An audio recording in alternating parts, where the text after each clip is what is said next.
আছি মালাক্কার সেলাত মসজিদের ঠিক সামনে, মসজিদ সেলাত মালাক্কার সামনে। এটা কিন্তু মালাক্কা সিটিতে এই মসজিদটা, এবং এই মসজিদটা কিন্তু খুবই সুন্দর একটা মসজিদ। আপনারা যদি খেয়াল করেন এই মসজিদের পাশে হচ্ছে একটা বিশাল সমুদ্র। আপনারা আসলে এখানে অবশ্যই আপনাদের অনেকটাই ভালো লাগবে। এই যে দেখেন এই মসজিদের পাশে পুরো এটা আর কি, মসজিদটা হচ্ছে পানির উপরে, এই মসজিদটা সাগরের উপরে। অ্যান্ড যদি দেখেন এই মসজিদটা দেখতে কিন্তু অনেক সুন্দর। দেখেন না একটু, এই যে দেখেন এটার মিনারা। আমি সাজেস্ট করবো আপনারা যদি কখনো মালাক্কা আসেন অবশ্যই আপনারা মসজিদে এসে একবার নামাজ পড়ে যাবেন, কারণ আপনারা যদি মসজিদে আসেন মসজিদটা ভিউটা দেখলে আপনার মনে শান্তি লাগবে অ্যাটলিস্ট। এবং আপনারা চেষ্টা করবেন যে বিকালের দিকে আসতে। যদি বিকালের দিকে আসেন এটা বেস্ট একটা ভিউ পাবেন। মসজিদের নাম হচ্ছে, যদি একটু দেখিয়ে দেন, মসজিদের নাম হচ্ছে মসজিদ সেলাত মালাক্কা। খুবই সুন্দর একটা মসজিদ। যারা বাংলাদেশ থেকে ট্যুরিস্টে আসবেন কুয়ালালামপুর থেকে 200 কিলোমিটারের মতন দূরে, আপনারা অবশ্যই আপনাদেরকে সাজেস্ট করবো আপনারা মালাক্কা এসে ঘুরে যান, এবং মসজিদ সেলাত মসজিদ যেটা এটা আপনারা দেখে যাবেন অবশ্যই। শুক্রবারে যাতে আসে জুমার নামাজটা আদায় করতে পারেন, ওই দিন অনেক লোক থাকে এই জায়গায় আপনার। জি, আর বিকালের দিকে আসার চেষ্টা করবেন। আসেন আপনাদেরকে মসজিদটা আমরা ঘুরে দেখাই।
মানে yang bagus saya ambil itu. Itu kayak mau lagi balangan itu আমার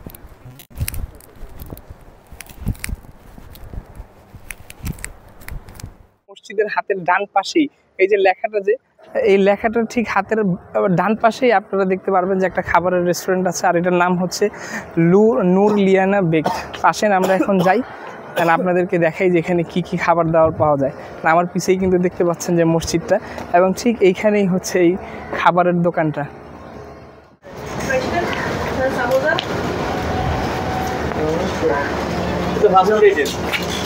ফাস্টফুড আইটেম নাকি? Thank you.